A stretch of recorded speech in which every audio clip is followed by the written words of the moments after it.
Dear students, अस्सलाम वालेकुम। Class third subject Urdu grammar. तो आज उर्दू ग्रामर में हम क्या पढ़ेंगे? लफ्ज़ यानी कि वर्ड। तो लफ्ज़ किसे कहते हैं? बात करते वक्त हमारे मुंह से निकलने वाली आवाज़ या उसकी तहरीरी शक्ल को हम क्या कहते हैं? लफ्ज़ कहते हैं। ठीक है। मीनिंगफुल सिंगल स्पोकन साउंड और it's written symbol is called word. तो जब हम बात करते हैं, हमारे मुंह से जो आवाज़ निकलती है उसकी तहरीरी शक्ल को लफ्ज़ कहते हैं। तो इसकी मिसाल है, ये कलम है। हमने कहा कि ये कलम है, तो इसमें 3 अल्फाज आ गए। कौन कौन से? पहला है ये, दूसरा कलम, तीसरा है। तो कितने इसमें अल्फाज आ गए? 3। ये कलम है। लफ्ज़ की किस्में, काइंड्स ऑफ वर्ड्स। लफ्ज़ की कितनी किस्में हैं? 2। कितनी किस्में हैं? 2 काइंड्स ऑफ वर्ड्स।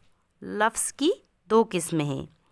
पहली जो लफ्ज़ की किस्म है उसको हम कलमा कहते हैं और दूसरी महमल।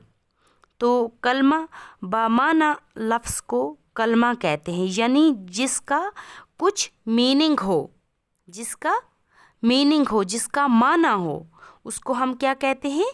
कलमा। Meaningful spoken sound. कलम, इसकी मिसाल क्या है? कलम, दवात, कागज़, पानी। अब कलम आपको पता है कि जिससे हम लिखते हैं उसे कलम कहते हैं। कलम के भी माना हैं, दवात के माना हैं, कागज़ के और पानी के, इनके माना हैं। ठीक है। इसी तरह है महमल। तो महमल क्या होता है? बेमाना लफ्ज़ को महमल कहते हैं, यानी कि spoken words without meaning, without any meaning, जिसके कोई भी माना न हो, तो उनको हम क्या कहते हैं? महमल। तो जैसे क्या है? मकान है कलमा, इसका महमल क्या है? वकान।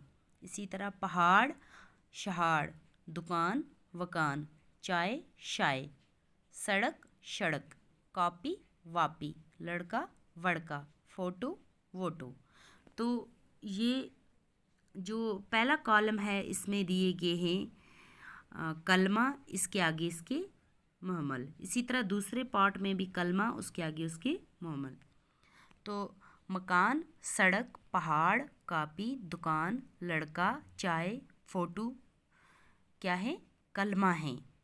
इसी तरह वकान, सड़क, शहाड़, वापी, वकान, वड़का, शाय, वोटू क्या है?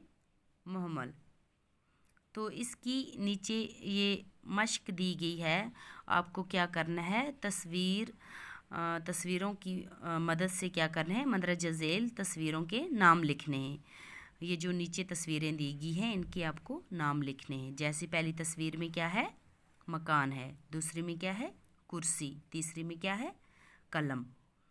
तो ये जो नीचे तस्वीरें दी गई हैं आपको इनके नाम लिखने हैं। पहले तो इनका आपको लिखना है कलमा और फिर इन्हीं तस्वीरों का आपको महमल लिखना है। ठीक है। तो आज का जो हमारा टॉपिक है यहीं पे ख़त्म होता है। अल्लाह हाफिज़।